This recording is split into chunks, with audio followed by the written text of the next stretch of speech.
மதியம் ஒரு 12 மணி ஆச்சு. இன்னைக்கு அத்தை சிக்கன் குழம்பு வைக்க போகிறாங்க. சரி வாங்க எப்படி வைக்காங்கன்னு பார்ப்போம். சரியா? எண்ணெய் நல்லா காஞ்சிருச்சு. நெக்ஸ்ட் இதை ஓகே. சின்ன வெங்காயம் கொஞ்சம் கட் பண்ணி வச்சுருக்கோம். எந்த குழம்புக்குமே சின்ன வெங்காயம் போட்டால் நல்லா டேஸ்ட்டாக இருக்கும். அத்தை ஆமாம், பல்லாரியை விட சின்ன வெங்காயம் நல்லாயிருக்கும். ஆனால் எல்லோரும் இது பல்லாரி தான் போடுவாங்க. ஆனால் இது நம்ம சின்ன வெங்காயம் போட்டால் இன்னும் நல்லாயிருக்கும். ஏன்னா குழம்பா வைக்க போகிறோமா நல்லா.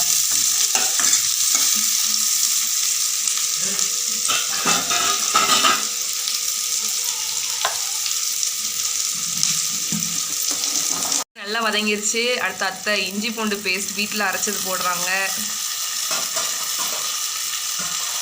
நல்ல பச்சை வாசனை போகிற வரையும் வதக்கணும். அத்தை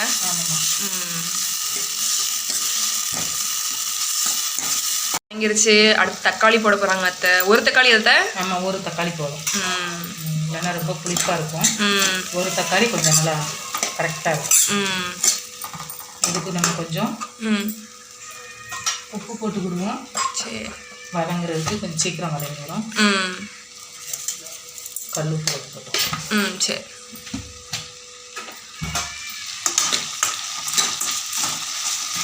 தக்காளி வெங்காயம் எல்லாம் நல்லா வதங்கி எண்ணெய் பிரிஞ்சு வந்துருச்சு. அத்தை அடுத்து என்ன போடணும்? அடுத்து அரைச்சி வச்சிருக்க சிக்கன் போட்டுக்கிடுவோம். ஓகே.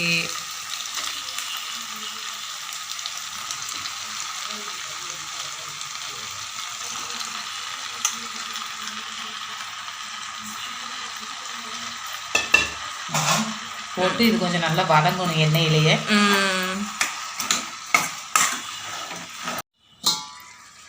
சூப்பர், நல்லா வெந்துருச்சு. அத்தை அடுத்து என்ன போட போறீங்க? அடுத்து மசாலா போடுவோம். குழம்பு மசாலா பொடி, கொஞ்சம் சிக்கன் மசாலா, அதுக்கப்புறம் கொஞ்சம் காரத்துக்கு மிளகாய் பொடி. ஓகே.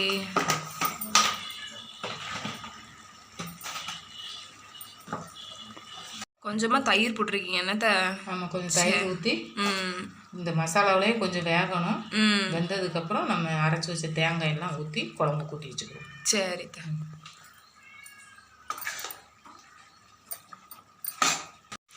சூப்பர், நல்லா மசாலாலாம் வெந்துருச்சு. நெக்ஸ்ட் என்னத்தை போட போகிறீங்க? அடுத்து கொஞ்சம் நம்ம தேங்காய் மையாக அரைச்சி வச்சுருக்கோம். அது கொஞ்சம் ஊற்றிக்கிடுவோம். சரி. அதுக்கப்புறம் நம்ம குழம்புக்கு எவ்வளோ தேவையோ நம்ம குழம்புக்கு தேவையான மாதிரிக்கு தண்ணி ஊற்றி நம்ம வச்சுக்கணும். சரியா?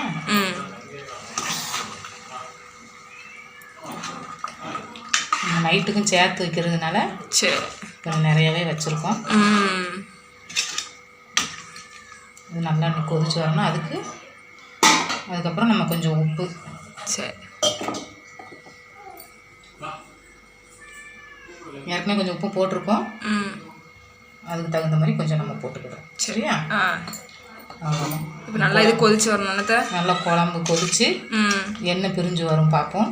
அதுக்கப்புறம் இறக்க வேண்டியதான். குழம்பு ரெடி ஆகிடுச்சத? இல்லைம்மா, கொஞ்சம் சூப்பர், வாசமே சூப்பராக இருக்கே. கொதிச்சுட்டு இருக்கு. எனக்கு கொஞ்சம் கொதிக்கணும். நீ கொஞ்சம் சைட்லலாம் எண்ணெய் பிரிஞ்சு வரும். அதுக்கப்புறம் புதினா இலை போட்டு இறக்கிற வேண்டியதான். ஓகே, ரெடி ஆயிடுச்சான்னு பார்ப்போமா?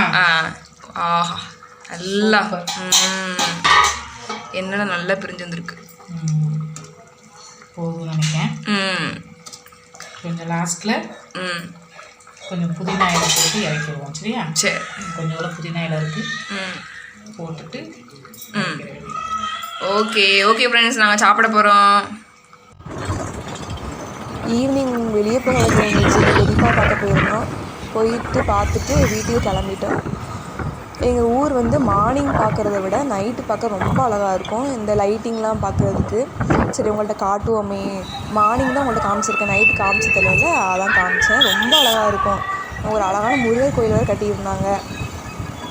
நிறைய லைட்ஸ்லாம் போட்டிருந்தாங்க. நானே இன்றைக்கி தான் பார்த்தேன், என்னடா இப்படிலாம் லைட் போட்டிருக்காங்களேன்னு. நம்ம ஊரில் அந்த மாதிரி பார்க்கும்போது பார்க்குறதுக்கு சந்தோஷமாக தான் இருக்குது. சார் நம்ம ஊர் பார்க்க நல்லா இருக்கே அப்படின்னு. உங்களுக்கு பிடிச்சிருக்கா எங்கள் ஊர்? பிடிச்சிருந்துச்சுன்னா கமெண்ட் பண்ணுங்கள். அப்புறம் வரும்போது அந்த கோயிலில் பார்த்தோம். அந்த கோயிலுக்கு நான் போயிருக்கேன். திருவிழா நடக்குது. நான் திருவிழா அன்றைக்கி போனேன்னா உங்களுக்கு கண்டிப்பாக வீடியோ எடுத்து போடுறேன். சரியா? சரி ஃப்ரெண்ட்ஸ், இதோட வீடியோ முடிஞ்சிருச்சு. நாளைக்கு இது மாதிரி ஒரு நல்ல வீடியோவில் உங்கள் எல்லோரும் பார்க்குறேன். மறக்காமல் சேனலை லைக் பண்ணி ஷேர் பண்ணி சப்ஸ்கிரைப் பண்ணிக்கோங்க. நிறைய பேர் சப்ஸ்கிரைப் பண்ணாமல் பார்க்குறீங்க. ப்ளீஸ் சப்ஸ்கிரைப் பண்ணி பாருங்கள்.